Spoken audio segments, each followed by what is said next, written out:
We're at the MS-40 Nike missile base in Farmington, Minnesota.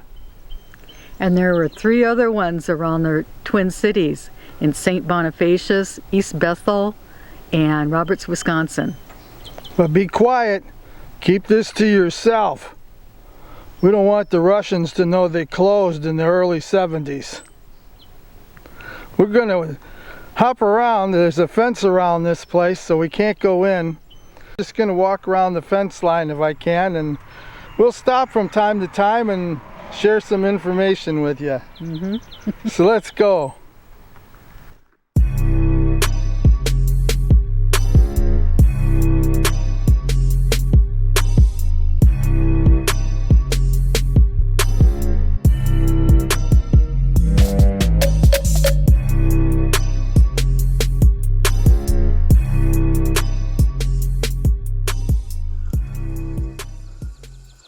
So there's that guard shack that we started at, and we walked around the front side, and these are the buildings that would have been affiliated in here.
Now, of course, that cell phone tower back there wouldn't have been here at the time.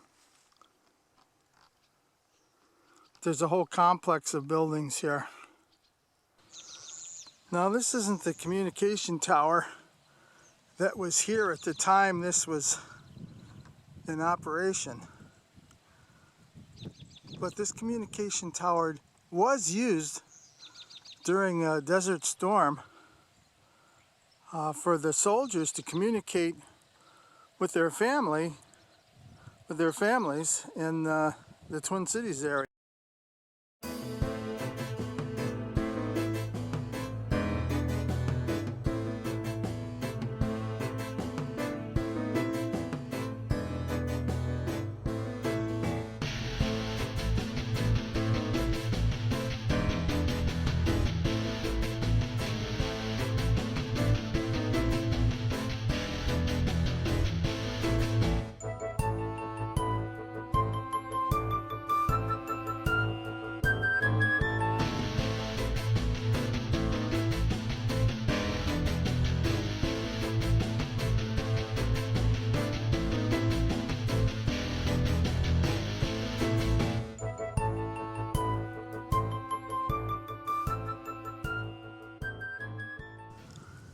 So we're coming down around, this is where we came from, up in that area.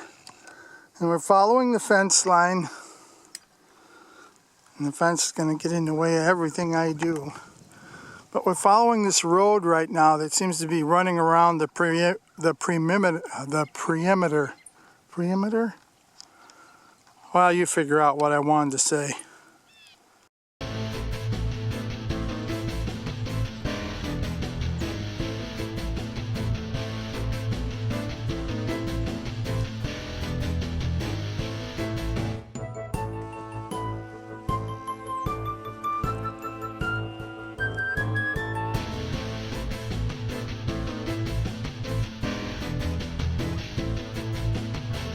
You can see Diane's really into this.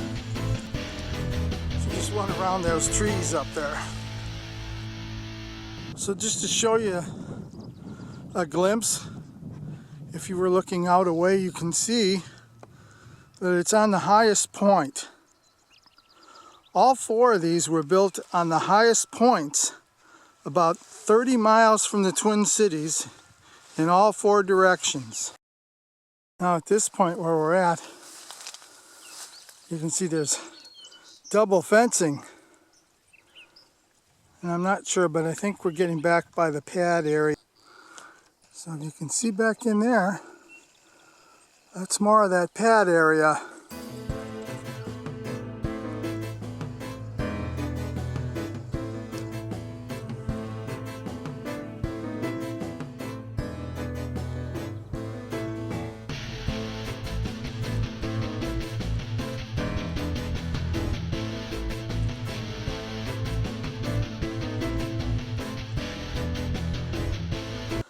Okay, I found an area where I could get closer.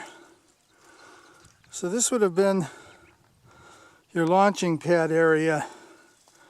There would have been a series of doors out here. This has all been filled in. But there would have been a series of doors with elevators.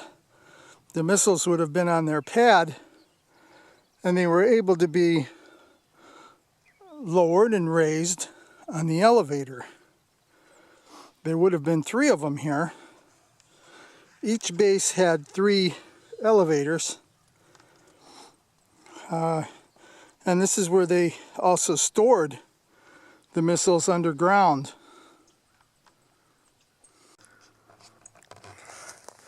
Now the 4 Nike bases were placed on the highest ground in 4 strategic places around the Twin Cities: north, south, east, and west.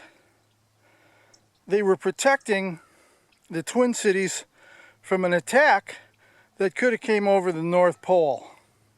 That was their purpose. Each one had 3 elevators, 3 launching pads.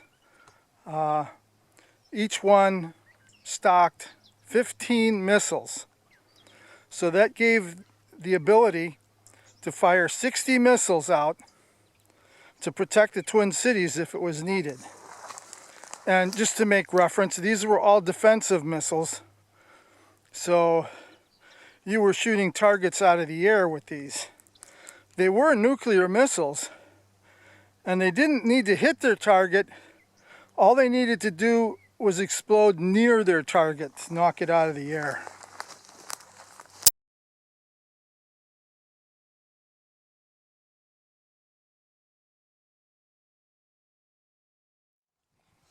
Now these were all built in the early 1960s, and by 1972 they all became outdated. The types of missiles used at these would have been the Ajax, the Hercules, and the Zeus. I don't know if you remember the Bay of Pigs in the early 1960s. That's when all the nuclear missiles were being brought into Cuba. And I remember that as a kid. And where I lived, they were even selling underground shelters, you know. So that was a scary time for me when I was a kid. And I think at that time they had the Hercules missiles. And there was a few of these that wound up on alert on our southern shores of the United States at that time. But that's as far as it went. I guess we can thank God for that. So this road, that's right back in there, winds up at the guardhouse back there. In that section, that's that missile pad again, where the missiles were stored. Now here's the road coming around the backside on the other side.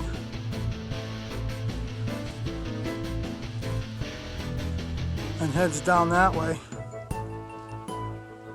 And here's a shot of one of the old buildings. So just talking about those bomb shelters that they were selling, that was the point in my life where I learned to duck and cover. That's right. They'd have these alarms going off in school, and the teacher would say, duck and cover, and we'd all hop under our desks and, you know, cover our heads. I don't know if that would have done any good or not, but, you know. And what grade were you in, or how old I was were you? probably in 5th or 6th grade at the time. So which was late Right. 50s? No, well, Early 60s? well, we really learned that about 62 or 63 with the Bay of Pigs, because right away they went and practiced all this stuff real heavy at that point. Yep. And then I remember a neighbor up the street from us was he built a bomb shelter. He actually had contractors that would build bomb shelters, came out to his house, built a bomb shelter in his backyard that was attached to his house. And as a kid, all the neighborhood kids would play in the big pile of dirt that they were excavating to put in this bomb shelter. And then when it was finished, we actually, you know, went in her basement and then into the bomb shelter, and it was concrete, but it was fortified. I don't know how many feet thick to save yourself from a nuclear attack. I mean, we look back at that now and we're kind of naive, but this was probably back in 1964, I think, when they were building that. The shelters I saw looked like old fuel tanks, you know, that you use underneath the gas station or something. They were just huge. And I remember telling my dad, are we going to get one of those? Are we going to get one of those? He says, what do you want one of those for? You'll go underground. When you come back up, everybody will be dead anyway. It sounds just like Rudy, the old grizzled World War II vet. Yep. So we just wanted to throw this in for you. Mm-hmm. Our experiences and remembrances, memories. Yeah, so we'll carry on a bit. Yep. So this is where we were. That's where the Nike missile pads were. And we're making our way around.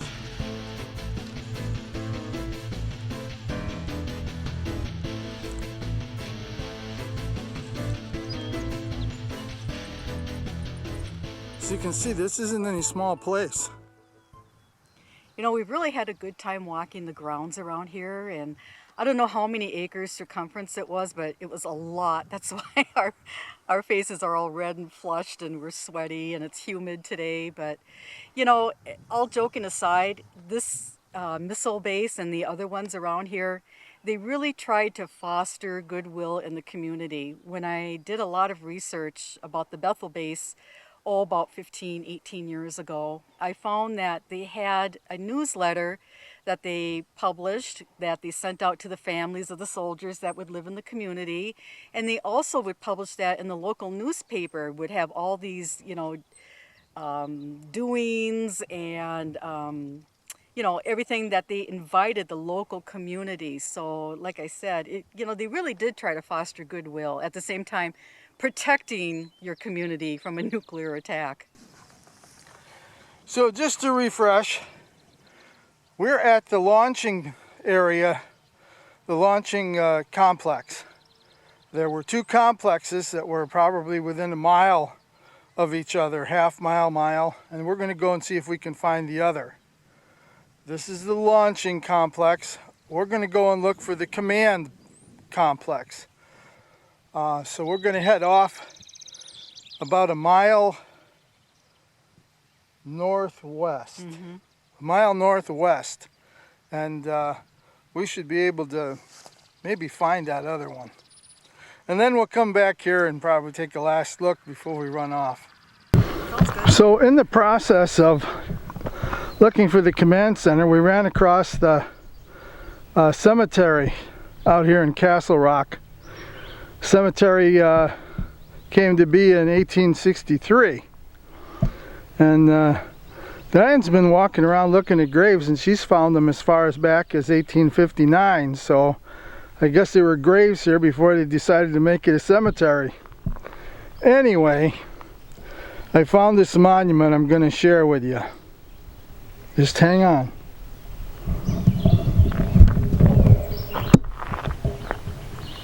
That's it right there. I know that was probably put there by the GAR. It was dedicated in May 30th, 1913.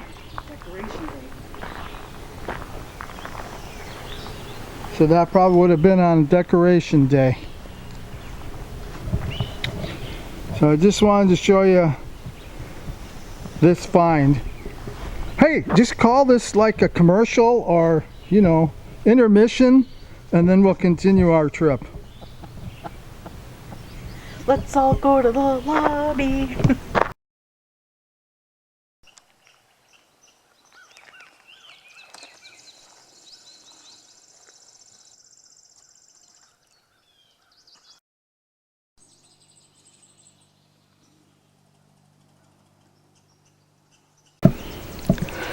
So we did find the command headquarters. We found the chain link fence with the Barbed wire around the top. We found it, you know, before we left home on Google Maps, but we weren't sure where it was really at here. We knew it was around the cemetery, so we found it. But you know, all the buildings have been destroyed, and it winds up it's like somebody's estate or something. So we didn't go back in there. Nope. So we're going to end this part now, and we'll probably go back and look at the launch area some more. Well, I think we walked this whole perimeter, and how many acres do you think it was? I don't know, my guess is probably about 25 or 30 acres, maybe even more. Yeah, and that's why our faces are all red and we're sweaty. It's humid today. Let's say this, it was enough to wear me out. Me too. So anyway, you know, it was really cool history to see this. And usually, you know, Tony and I, when we're looking at history, we're going back into the 1800s. But we have to remember that history is recent. It's as recent as yesterday's recycle news. So this is Cold War history, but it is still awesome history. Hey, tomorrow this video will be history. That's right. You know, and with all kidding aside, these bases around the Twin Cities, they really did try to foster goodwill. There was a newsletter that was published to the, you know, the soldiers and the families of the soldiers, and even a newspaper column. I know when I was researching the Bethel base about 15, 18 years ago, I found in the newspapers that they had a column called Nike News, and they'd always keep the residents updated, you know, what the doings and their recreations and picnics and stuff of, you know, what was happening at the base. So at the same time they're trying to make you safe from a nuclear attack, they're also, you know, trying to calm your fears too. Well, I think that wraps it up. So I think we're going to head out. I don't know, you know, we might add something else to this video. I'm not sure. We're so close to the town of Farmington, but we wanted to try and make this separate, I think, because of its own history. So hey, if you like this video, give us a thumbs up. Yep. And don't forget to subscribe. And if you know people that are interested in this, hey, share it with them. And we'll catch you on our next one. Hope you enjoyed this.